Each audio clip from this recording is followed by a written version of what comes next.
Hey guys, how's it going? Hope you're doing well. My name is Crown, and today I'm going to read you some very interesting stories that I hope that you're gonna love. And now, without further ado, let's go!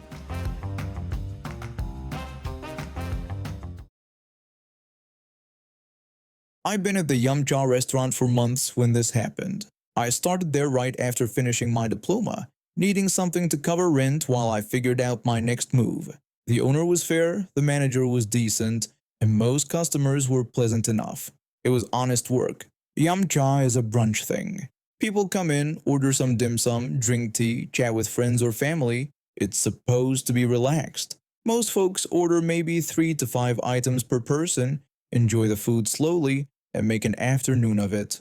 By late afternoon, things usually quieted down. That's when these two walked in. They were probably in their late 40s, dressed well enough that I figured they'd been to places like ours before. I greeted them, showed them to a table for two, and handed over menus. Standard procedure. I gave them a few minutes before coming back to take their order. That's when things got weird. The man looked up at me and told me he wanted one of everything on the menu. I asked him to clarify, not sure I'd heard right. He confirmed that yes, they wanted the entire menu, every single item. I looked at the woman and she nodded, completely serious. I pointed out that the full menu was about 40 items, which was a lot of food for 2 people. I asked if they were sure about this. The man insisted they were certain and repeated that they wanted everything. I went to get my manager. This wasn't normal, and I needed backup in case they complained later about the bill or the amount of food. My manager came over, all professional smiles. He greeted them politely and asked to confirm that they wanted to order our full menu. The man said that was correct. My manager explained that this meant 40 different items, quite a lot of food, and the cost would reflect that amount. The woman said they knew what they wanted. My manager excused himself to confirm with the owner and the kitchen. This was going to tie up our cooks for a while. When he came back, he'd worked out a plan with the kitchen to send things out in batches of 10 items at a time. That way, if they changed their minds or got full, we wouldn't waste as much food and they wouldn't have to pay for things they didn't eat. We also moved them to our largest table. A table for 2 couldn't possibly hold 40 steamer baskets. The first 10 items came out. I watched them from across the room. They took a bite of this, a nibble of that. The man pulled the shrimp off the top of a dumpling and left the rest. They were treating our food like some kind of tasting menu at a high-end restaurant, barely eating anything. But they kept nodding for more, so we brought out the next batch, and the next, and the next. By the time all 40 items were on their table, it looked like a food photography shoot gone wrong. The steamer baskets stacked everywhere, barely touched plates, covering every inch of surface. They'd maybe eaten the equivalent of 10 items total, just picking at things here and there. Then the man waved me over and announced they were ready for the bill. I printed it out and brought it over. $300. Honestly, that was reasonable given what they'd ordered. The man looked at it and his face went red. He demanded to know what could possibly cost $300. I froze for a second. I hadn't expected this reaction at all. I explained that they'd ordered 40 items from our menu. I offered to go through the receipt with them if they wanted, but told them the price was correct. The man said he wasn't paying such a ridiculous amount. He accused us of trying to rip him off. He pulled out his phone and announced he was calling the police. He claimed this was exploitation and said he wouldn't stand for it. I opened my mouth to respond, but my manager had appeared beside me. He put a hand on my shoulder. My manager apologized for any confusion and said he would call the owner to see if they could work something out with the pricing. The man said he'd better do exactly that. The woman finally spoke up and echoed that we'd better fix this situation.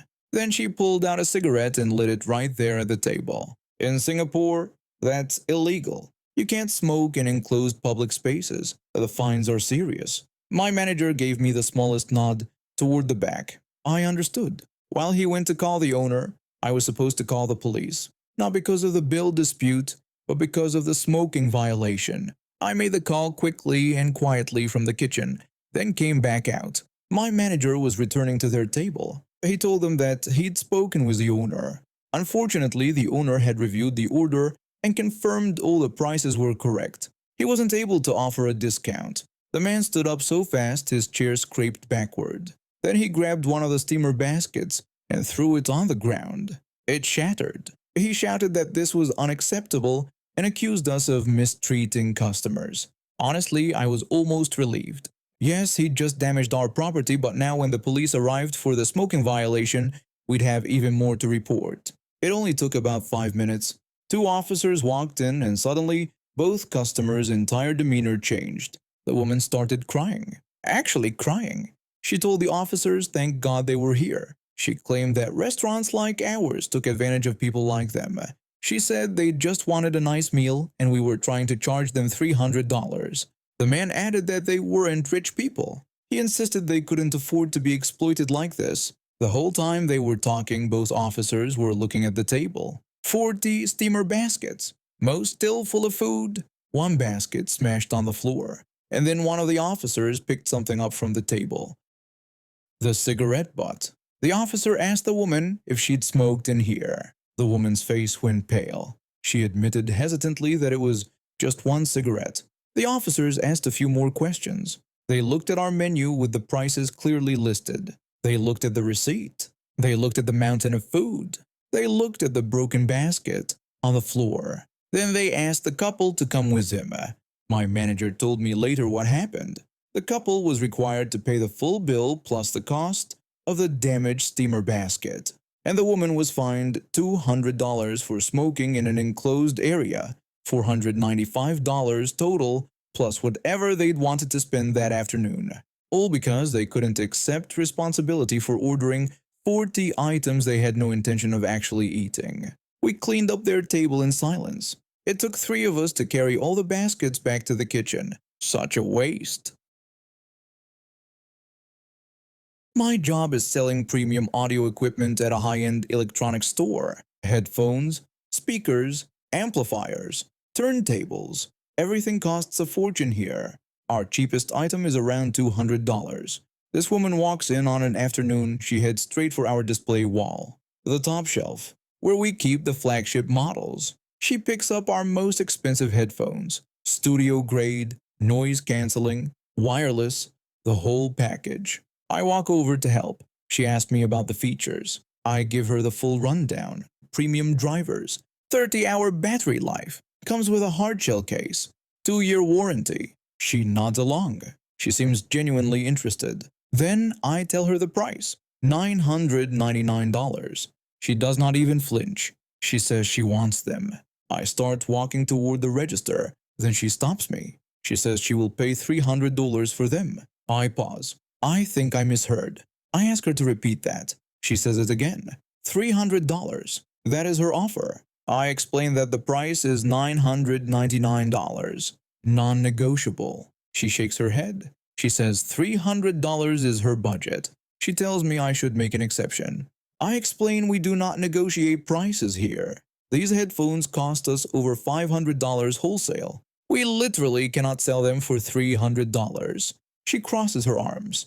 She says other stores negotiate. She says customer service means working with people. I stay patient. I offer to show her our mid-range options. We have excellent headphones in the $300 range. She cuts me off. She does not want those. She wants the flagship model for $300. When I refuse again, she demands my manager. I call him over. My manager arrives. He asks what the issue is. The woman explains her offer. $300 for $999 headphones. My manager looks at her, then at me, then back at her. He tells her the same thing I did. The price is firm. She starts getting louder. She says we are being unreasonable. She says she is a loyal customer. I have never seen her before in my life. She threatens to report us. She says she knows her consumer rights. My manager stays professional. He tells her she is welcome to shop at other stores if our pricing does not work for her. She huffs. She says we will regret this. She storms out of the store. 2 weeks pass. I am helping another customer when she walks back in. This time she has a man with her. He looks exhausted, like he has heard this story 100 times already. She walks straight up to me. She says her lawyer reviewed the situation. She claims we are legally required to sell her the headphones at her offered price. Otherwise, she will sue us. I'm baffled. I get my manager again. He comes over. She repeats her claim. She says her lawyer confirmed we violated consumer protection laws. My manager asks to speak with her lawyer directly. She hesitates. She says he is in a meeting. She says he sent her here to resolve this. My manager explains how retail actually works. We set our prices. Customers decide whether to purchase or not. There is no law requiring us to accept whatever price someone offers. The woman starts turning red. She insists we are wrong. She says she will return with documentation. She and the man leave. The man mouths sorry to us on the way out. 3 days later, my manager gets a call from corporate. Someone filed a formal discrimination complaint against our store. The woman claimed we refused service based on discrimination. She cited some consumer protection statute that does not exist. Corporate investigated. They found no merit to the claim. They told my manager to document every interaction. They authorized a store ban if she returns and causes more problems. The next week she is back. She walks in carrying a folder. She is already shouting before she reaches the counter. She is yelling about her rights, about corporate corruption, about legal action. Security notices immediately. They start watching. My manager approaches her. She shoves papers at him. She says these prove she is right. My manager takes them. He flips through. They are printed articles from random websites, blog posts about consumer advocacy, screenshots from forums, nothing from any legal source, nothing official, nothing that supports her claim at all. My manager tells her these are not legal documents. He tells her she needs to leave the store. She refuses. She sits down on the floor, right in the middle of the main aisle. She announces she will not move until she gets her headphones for $300. Other customers are staring. Some are recording on their phones. My manager calls the police. 2 officers arrive within 10 minutes. They ask her to stand up and leave. She refuses. She starts showing them her folder. She explains her entire theory about how we are breaking the law. The officers look through the papers. They are not impressed. One officer explains that this is private property. She was asked to leave. She is now trespassing. She argues. She says she has rights. The officer tells her she has the right to leave voluntarily, or she will be arrested for trespassing. She finally stands up, but she starts yelling about corruption, about corporate greed, about how small businesses are dying because of places like ours. We are not a small business. We are a chain. But that does not seem relevant to her rant. The officers escort her out. One of them tells her explicitly, "Do not come back. If she returns, she will be arrested immediately." She leaves, still yelling. The man who came with her before is waiting in the parking lot. He looks even more tired than last time. We never saw her again after that. Corporate sent us an official trespass notice to keep on file. We printed her photo from the security footage. We kept it at the register for 6 months. Just in case, the headphones are still on display. Still $999. We have sold 4 pairs since then, all at full price.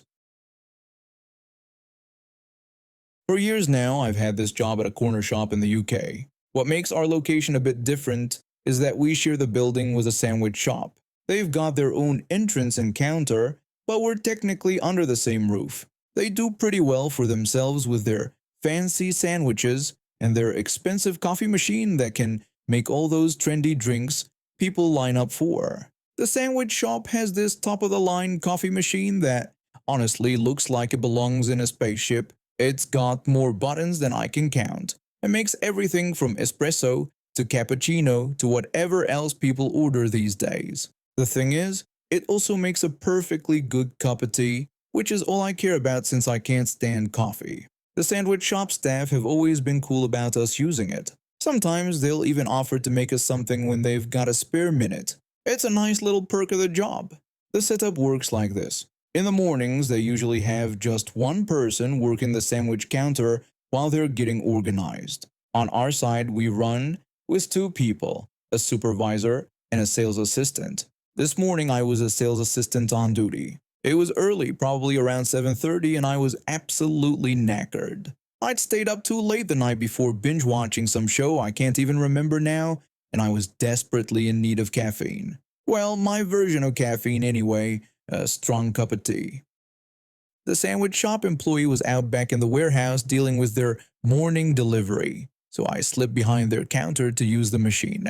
I know how to work it for tea, just tea, nothing else. The morning rush hadn't started yet, so the shop was pretty quiet. Just a couple of regulars browsing the magazine section, and one bloke paying for cigarettes at my till. I had my back to the shop floor, concentrating on getting the temperature right, when I heard someone clear their throat behind me. I turned around with what I hoped was a friendly smile despite my exhaustion. The woman standing there looked impatient already. She was dressed expensively, carrying a handbag that probably cost more than I made in a month. I told her yes, hello, and that I'd be over in just a second. I assumed she was a customer waiting for service on my side of things. That's when she demanded I make her a latte and a cappuccino to go. I explained that I was afraid I couldn't do that because I didn't work there. She insisted that I was using the machine and standing behind the counter so I could just make her drinks. I looked down at my uniform, which is solid black with our corner shop logo printed clearly across the chest. Their uniforms are completely different. Bright green with a hat and their sandwich shop name in massive letters on the front. I told her no, I was sorry, but I didn't know how to make the drink she wanted, and I didn't work for the sandwich shop. I work for the corner shop, and my uniform clearly shows that. I pointed directly at the logo on my shirt, thinking surely that would clear things up. She said she didn't care, and that I was behind the counter so I could make her drinks. My patience was already wearing thin. It was too early for this nonsense, and I hadn't even had my tea yet. I explained that I was just making myself a cup of tea, and if she gave me a second, I could buzz up the employee so she could make her drinks. The buzzer was right there on the wall, and it would only take a moment. She refused and accused me of lying. She said she'd seen me use the machine, so I did know how to use it, and I was just being difficult. She called me a jerk. That got my back up properly. I told her I wasn't lying to her, and I didn't appreciate her talking to me like that. I started walking toward the door to head back to my side of the shop, tea in hand. I wasn't about to stand there and be verbally abused before 8 in the morning. She told me not to dare walk away from her and called me a witch. I kept walking. I'd had enough. That's when I felt her hand clamp down on my arm. She grabbed me hard, her nails digging into my skin, and the sudden jerk made me spill hot tea all over both of us. Brilliant?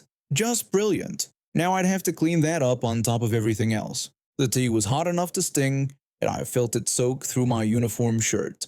I pulled my arm free and kept walking, heading straight for the buzzer to call my supervisor. Karen followed me, still screaming about how I'd thrown my tea on her deliberately. She was making such a scene that the few customers in the shop had stopped what they were doing to stare. The supervisor finally heard the commotion and came rushing over from the stockroom. He asked what the problem was. Karen immediately launched into her story, claiming she'd tried to get help from me and I'd ignored her. She said when she went to ask me again, I'd throw my drink on her. She shoved her arm toward the supervisor, showing where the tea had splashed on her skin and claiming it had burnt her. She was really playing it up, wincing and cradling her arm like she'd been seriously injured. I told the supervisor that wasn't true at all. I explained I'd been making myself a drink and told her I couldn't make her drink for her because I don't work for the sandwich shop. When I said that, she got all mad and grabbed me, making me spill my drink. I told him to go watch the cameras. We have cameras covering every angle of the shop, including the sandwich shop counter. I saw Karen's face change when I mentioned the cameras. A flicker of fear crossed her expression, but she stuck to her story anyway. She insisted I was lying and that she'd never touched me. The supervisor gave us both a long look, then headed to the back office to review the footage. I went back behind my counter to serve the customers who'd been waiting through all this drama. A couple of them gave me sympathetic looks. One older lady even asked if I was all right. Karen stayed by the door surprisingly. I half expected her to bolt. She kept looking at the door, then back at the office, like she was weighing her options. The wait felt like forever, though it was probably only about 5 minutes. When the supervisor came back out, his face was set in a hard line. He was carrying a printout from the camera footage. He told Karen she was banned from the premises for physically assaulting a member of staff and needed to leave now. She sputtered and asked how he could do that, insisting I was lying. He held up the printout showing her the exact moment she'd grabbed my arm. He told her he'd seen the footage and she'd grabbed my arm.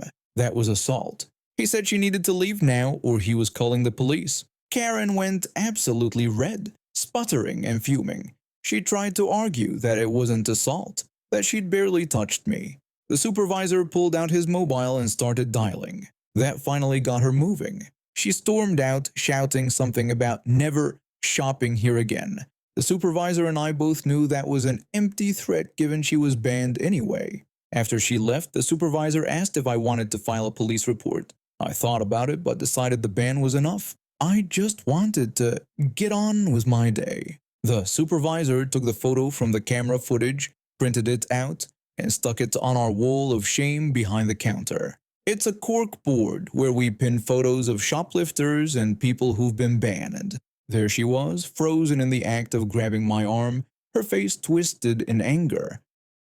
The supervisor also sent the photo to the sandwich shop manager so their staff would know not to serve her if she tried to come in through their entrance. It's still there now. Every shift I work, I get to see her furious face staring out from that wall. The sandwich shop employee came back from the warehouse about 20 minutes later and was gutted she'd missed all the excitement. I told her the whole story while she made me a fresh cup of tea. This one I actually got to drink. After 19 years of never encountering a proper Karen in the wild, I'd finally met one, and she'd been dealt with perfectly. And now we have reached the end of today's stories. Thank you for watching, and see you next time.